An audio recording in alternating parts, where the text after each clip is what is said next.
Hello, everybody, and thank you for joining us today at the Charged Virtual Conference on EV Engineering. The topic of this session is exploring inverter functionality for hybrid and fully electric applications, and it's brought to you by Parker Hannafin. There will be a Q&A session after the presentation, so please submit your questions at any time by clicking the Q&A button on your screen, and a recorded video of the session will also be available to view on demand after the event is complete. And you can find details of this via the session registration page on our site. So our speakers today are Jonah Leason, Electrification Product Manager, and Tim Dobbins, Product Sales Manager, both from Parker Hannafin. Welcome to you both.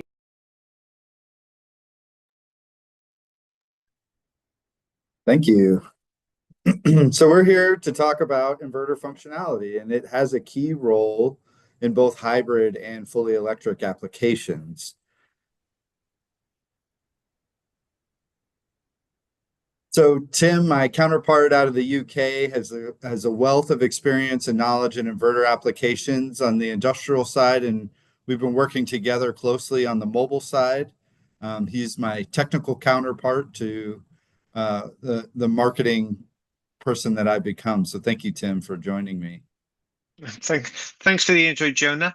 Yeah, as you can read there on the screen, Jonah comes from the other side of the fence.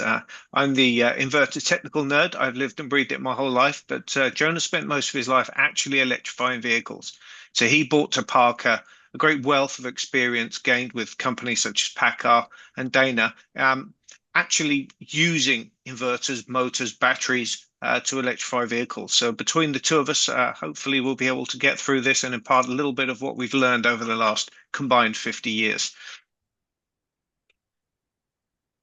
So just to get started, inverters play a critical role in all zero-emission vehicles or all electrified powertrains, whether it's managing the energy flow, affecting performance in a positive way by optimizing, increasing efficiency in the overall system, or providing advanced control of the vehicle. So a lot of vehicles in the diesel world today don't quite have as many control units on them. So having another one in the inverter really helps with that functional control. Today, we're going to talk about traction motor control. So providing tractive force to the wheels or the tracks, whatever's moving that mobile piece of equipment. We're also going to be talking about regeneration and generation, so how the inverter is used to generate and capture energy in an electric vehicle or a hybrid vehicle. And then finally, Tim will hand it back to me to talk about electrifying hydraulic systems. So these hydraulic systems are most of the time used to perform work functions on a vehicle. And we'll dive a little bit into that and we look forward to sharing this with you. Okay, thanks, Jonah. So although this presentation is really about electrification of vehicles and what inverters do for you in that context, I wanted to spend just a few minutes for those of you that maybe don't know what an inverter actually is. Maybe that's why you're here. It's not a full in-depth inverter training course. Don't worry, those last for hours. I'm not going to go into all that kind of thing, but I just wanted to cover the basics. And fundamentally, it's about the conversion of energy from one form to another. In this particular case, you've got energy stored in a battery or coming from a generator somehow in the form of DC voltage, and your inverter converts or inverts that back from DC into an AC waveform, which in turn is then used by the motor to produce torque. Now, the way that it does this, and all inverters are the same in this respect, is by switching between the DC plus and the DC minus as it comes in from the battery, and connecting in turn each of those DC plus and DC minuses to one of the motor phases. And the result is what you see is what we call a pulse width modulated or PWM waveform, as you can see in like the little purple picture down in the bottom right of the screen there. And this is quite a common practice for producing a voltage output waveform. But of course, like that, it isn't much use. However, a motor being made primarily of wire and magnets is extremely inductive. So what actually happens is that PWM waveform is smoothed out into what looks to the motor to be a sine wave. So the actual output current, the thing that produces torque in the motor, appears to the motor to be a sine wave. And the faster we do this, the better that sine wave is. So the faster the switching frequency, the smoother the waveform, the quieter the motor. But the downside to that is the faster we switch, we also lose a little bit of heat, because every time you make that switch, you lose some of that power in what we call a switching loss.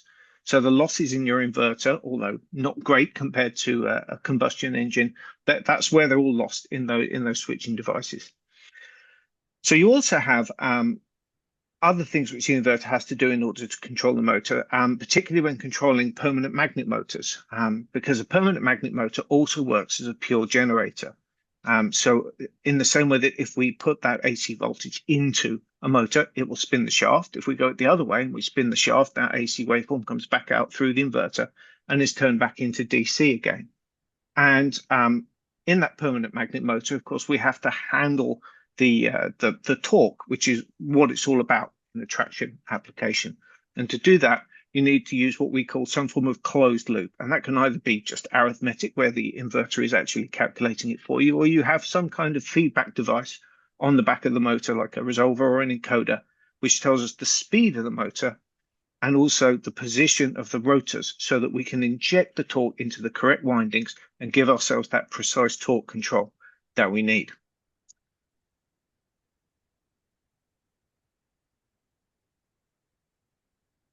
Okay, thanks, Jonah. Okay, so when we talk about the use of an inverter and what it does for us in a traction application, it's all about the control of torque. You might think it's about speed. It's not. You control the speed. When you put your foot on the gas pedal, you ask for torque, and you do that until the vehicle reaches the speed you want, and then you take your foot off the gas pedal. And similarly, in a typical combustion engine vehicle, when you hit the brakes, you're doing the opposite. It's just you're not using the engine to do it. So torque is what it's all about, and torque is the twisting force. That's the thing that causes the motor to turn, which in turn causes the drivetrain to turn and the wheels to go round. That's what you want to do. So the inverter, in this context, it has to control that torque. It has to put the torque into the correct windings to produce the torque that you want, but it also has to limit the torque when you don't want it. So, for example, when you first accelerate the vehicle, you don't want all of the torque all at once. You want it to come in nice and smoothly. You want to limit the rate of change of torque, so that if somebody stamps on the gas pedal, you don't suddenly get this lurch. It all brings it in nice and smoothly. You also have to use the inverter to limit the speed. As I've mentioned, you've got some form of feedback device. You know how fast you're going, and you don't want to just keep accelerating and accelerating and accelerating. But similarly, you also need to know when you're about to go backwards. You don't want to be rolling backwards by accident, and that gives you the ability to do things like hill hold, for example. Then the final thing it has to do is it has to protect the drivetrain. So your motor obviously is producing torque, it's doing work, it's getting hot, and we have to protect it and not let it get too hot. The way you do that, of course, is, again, put less current into it, produce less torque, it doesn't get as hot. And similarly, the inverter has to protect itself against temperature, altitude, shock, and various feedback failures. So those are all things that inverter has to do just to get by before it's actually done any work. But the other thing that an inverter does for us, which is the really important thing, is it allows us to optimize the drivetrain. So we all know the good things about electric vehicles. It's all about the efficiency. They're nice and quiet. They have that instant hit of torque, which gives you fantastic acceleration. But all of those things don't come just by putting an electric motor in. Those things are achieved by optimizing the drivetrain. And on the screen here, I've just put like a little extreme example of one of the things that an electrified drivetrain does for you. So if we look at that top graph there, you can see a fairly basic diesel engine. It's got a top speed of 2,000 RPM, and the torque and power arrive in a big dollop in the middle of that. But once you've run out of speed, that's it. It's all over. Whereas our electric motor underneath has a much wider speed range. In this case, it goes up to 8,000 RPM. So you've got 4 times the speed range from it. And throughout that, your torque curve is pretty much flat. And what that means is you can use that inverter to power that electric motor through its base speed. You'll see there's a little knee in the graph around the 4,000 RPM and go all the way to 8,000 RPM. Now, the advantage of this is, of course, reduced gearing. So on my diesel engine there in the traction application, I'm going to have 5, 6, 7, even more gears in order to keep my engine RPMs in that speed range, keep the torque and the power going. Whereas my electric motor, I could do that with maybe even just 1 gear ratio. But certainly I could reduce it by 2 or 3. And that's where all a great deal of the losses are in a drivetrain. A typical diesel engine is only actually about 30% efficient. And most of that's lost through heat, either through the cooling system or out the tailpipe. But you still lose a reasonable amount in the drivetrain. So being able to use the inverter to optimize your drivetrain rather than just replacing the diesel, that's what it's all about. And that's where we get our efficiency gains. So the final point, the thing that you need for your efficiency gains is, of course, regeneration. This is something that a combustion engine vehicle cannot do. And my little chart here, I put this one in because I quite like this little fact that most of the energy is lost just to heat in a normal combustion engine vehicle because it has mechanical braking. Whereas by regenerating it, of course, we can store it all back to the battery and either use it again later on, or we can use it in other ancillary equipment. So, for example, you could use it in your heating system, or you could use it to power hydraulic pumps, which we'll come back to later. But this little graph just shows how much energy you actually waste when using mechanical braking. And in its most extreme form there, if you had a 40-ton vehicle, to brake from 60 miles an hour will use 3.5 kilowatt hours of energy each time you do it. So I only have to stop that vehicle 3 times. I've just powered my house for the day. This is extremely wasteful. And of course, if we didn't regenerate, and the inverter is what gives us the ability to do that, then not only is it wasted heat energy, but more importantly, your battery would have to be about twice the size because you're not pulling the energy back into the battery each time. It's all just gone and wasted. But all of this, again, is kind of all about controlling the torque because, as I mentioned at the beginning, a permanent magnet motor, such as you would usually use in an electrified vehicle, is also a generator. And the inverter can work perfectly in either direction. So if you want to go forwards, if you want to apply accelerative torque, that's positive torque. And if you want to regenerate, you apply negative torque. That's all you do. And it will just naturally regenerate energy back into the system. And of course, you've got right there in the middle, 0 torque, in which case it will just coast.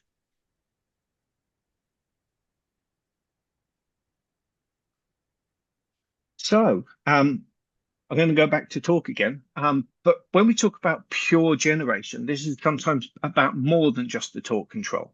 Because in a pure electrified vehicle, as I just said, you're either applying positive torque, go faster, negative torque, you slow down.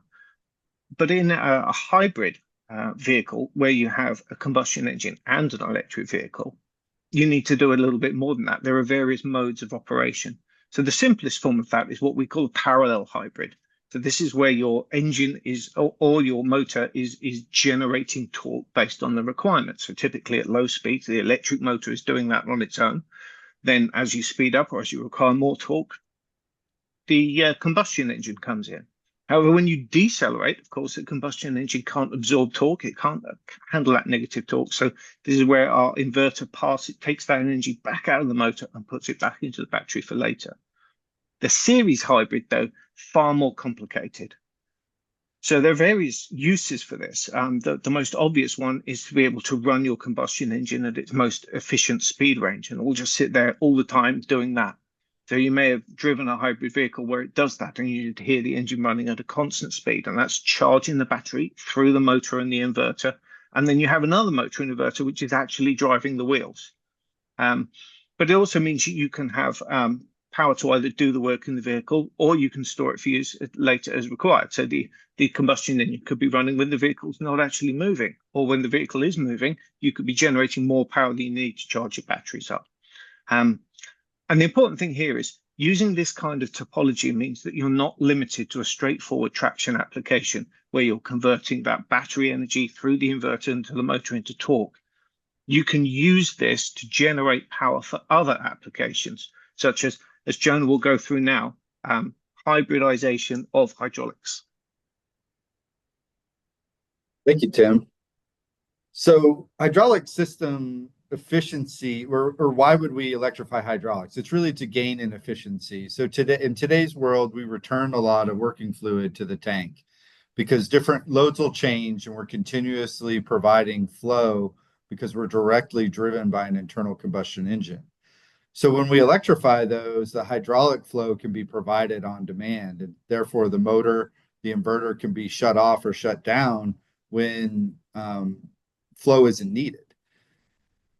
And that the other thing that this enables is electronic control. So previously in the hydraulic world, in mobile equipment, a lot of the hydraulic controls were analog, meaning we would flow through joystick or control levers, and that would meter the flow to a certain work function.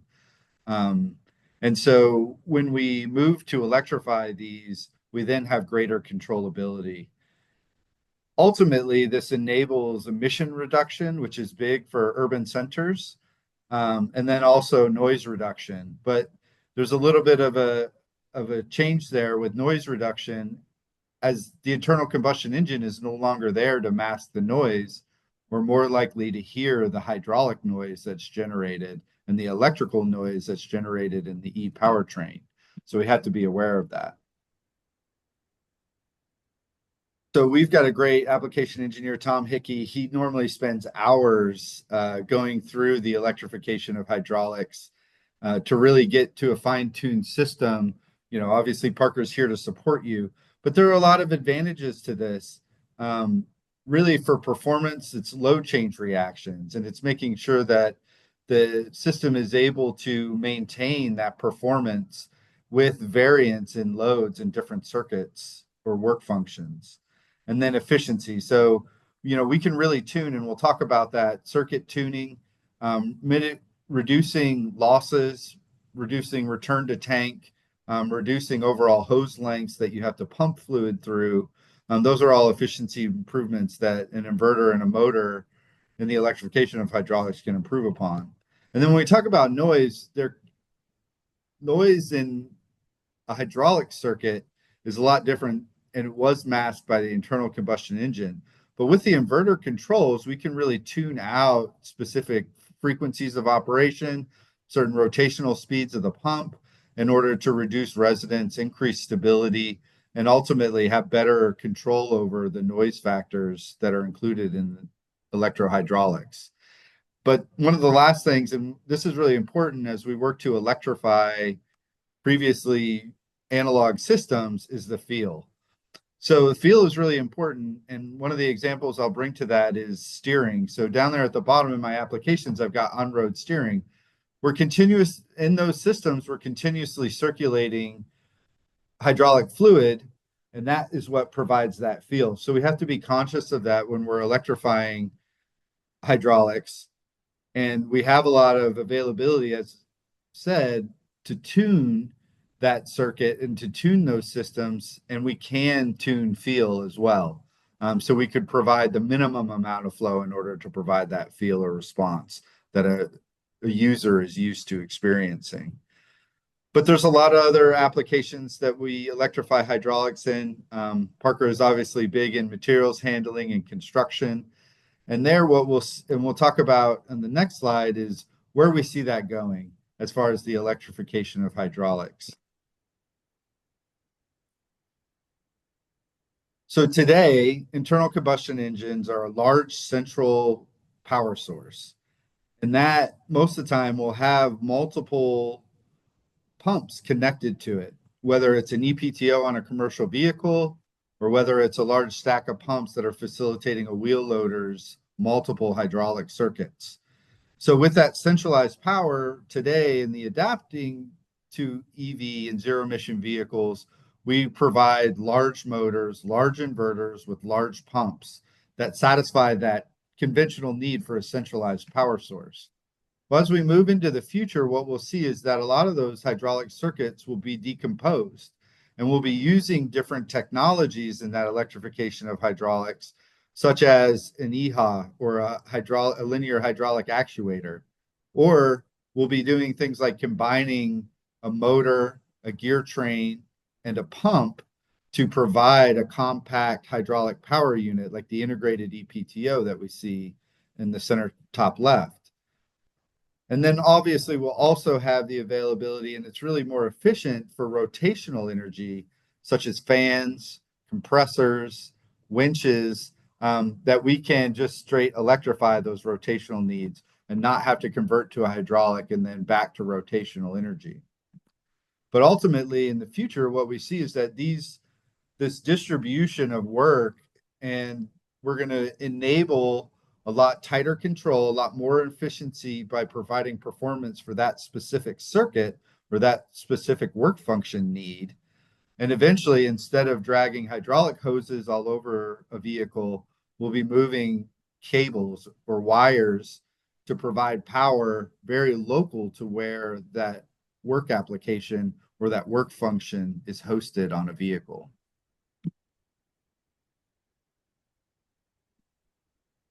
So Tim, I want to thank you. This was a really good job explaining how inverters enable the electromagnetic force and generate torque in these applications.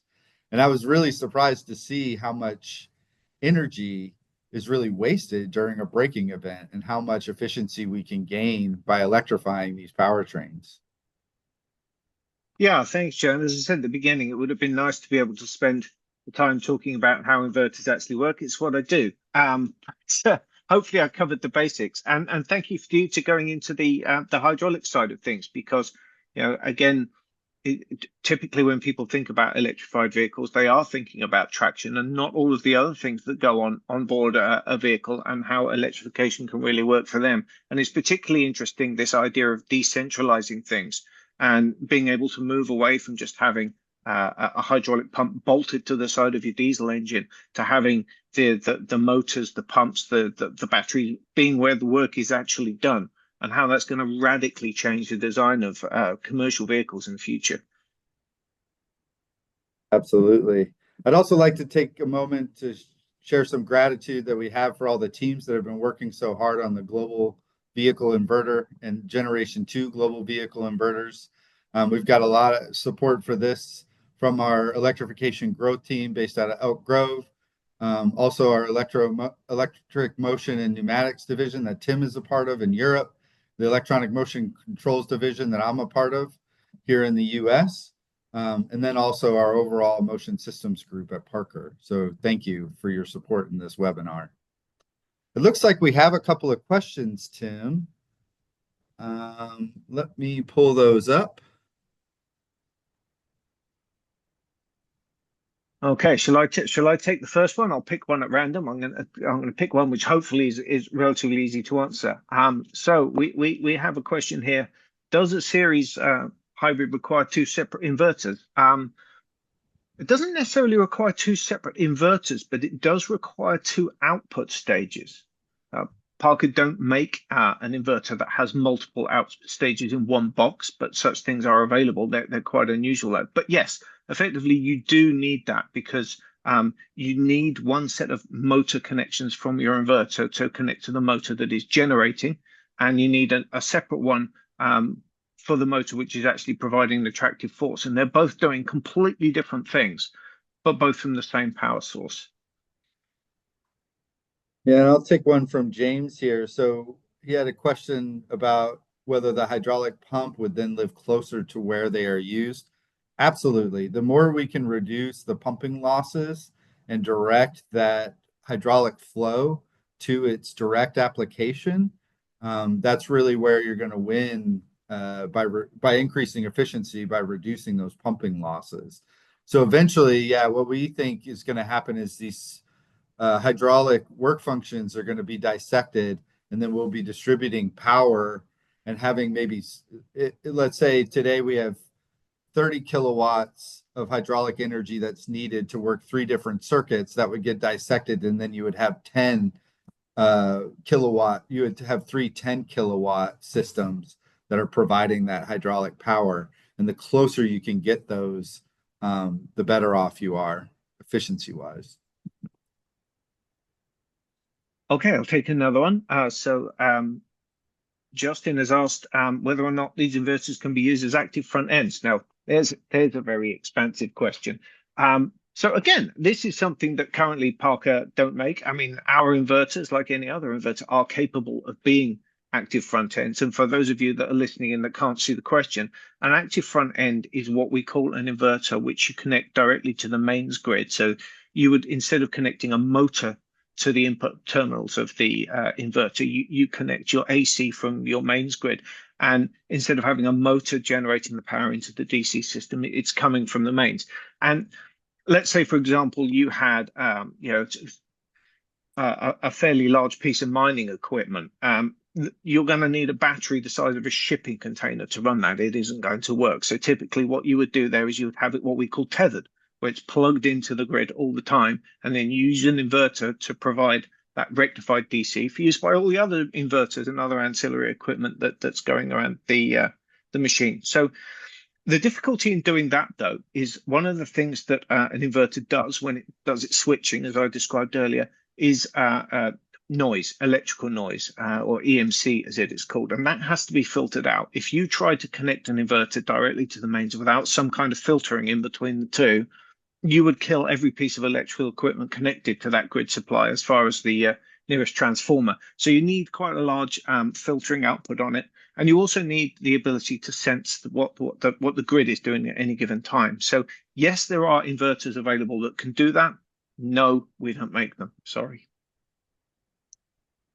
All right, I'll take Jonathan's question, and I think I'll answer a little bit of another question about vehicle kinetic energy recuperation back to the energy. So Jonathan's question is, in the future, do you expect electrical actuators will allow additional energy recovery? Yeah, I think they will.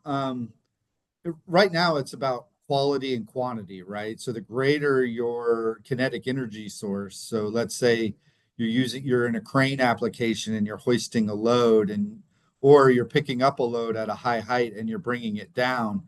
That would be an application where you have a lot of energy to potentially recuperate or capture during a regeneration event. Today in the hydraulic world, there's not a lot of energy capture. Most hydraulic energy capture is through accumulation. So where you would put the pressurized hydraulic fluid into an accumulator system in order to use it at a later time. And then for which share of the kinetic energy you can recuperate back to the battery, regeneration is very efficient on the electrical side. Obviously, you lose a little bit when you're in hydraulics, but again, it goes back to that quality and quantity. Obviously, you want to capture and recuperate or regenerate as much of the energy from a high potential energy source as you can.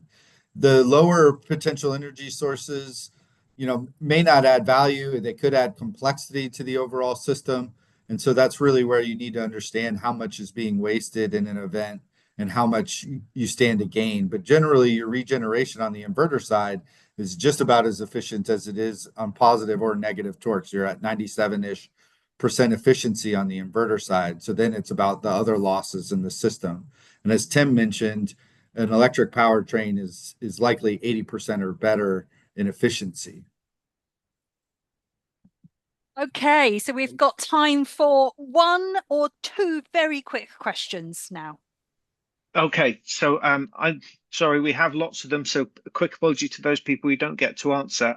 But I'm going to take this one here from Jeff about the challenges of maintaining full current at zero. I've chosen that one primarily because it's often misunderstood. So right at the very beginning, when I had my little picture there of an inverter putting out an AC waveform into the motor in order to produce a rotating flux, and the motor spins. What if you don't want the motor to spin? Well, basically you're putting DC into it. Motors don't like having DC put into them. So again, imagine that waveform, but I don't want the motor to spin. I just want it to produce torque at zero speed. It's just DC effectively from the battery. The inverters don't like that. The motors don't like that. And it's all about heat. So you can do it, but you're time limited. And typically what the inverter will do is it will by default, it will limit the amount of current at absolute zero speed. And when you move away from that, and you don't have to move very far away from that, you could be talking 1 or 2 hertz, which is less than 1 RPM. that current limit will come back up again. If you don't do that, you've just got to keep an eye on your temperatures. So when you're designing your vehicle, if you know it's going to spend a lot of time stalled, you need to oversize things to allow for that. But on the other hand, if you're just talking about launching your vehicle away from standstill, you really don't have to worry about it because it's transient. I'm afraid I'm going to have to do a wrap up there, Jonah. Tim, thank you so much. Thank you, everybody, for sending in lots of Thank you questions. for having I know us. that's pleasure. There's a lot to get through. You are the speakers, the team at Parker Hannafin are going to get a copy of all the questions sent in. So if they haven't been able to get to you right now, they can get back to you directly. If you've left your name, and most people have left their names with their questions, so that's super helpful for us trying to feed back to you. But yeah, in the meantime, Tim, Jonah, thank you so much for such an impressive presentation and for working at speed through our questions in these 30-minute sessions. It all the time goes so fast. But yeah, big thanks to you and the team at Parker Hannafin, and also to you, the audience. Thanks so much for joining us. Okay, thank you again. Cheers.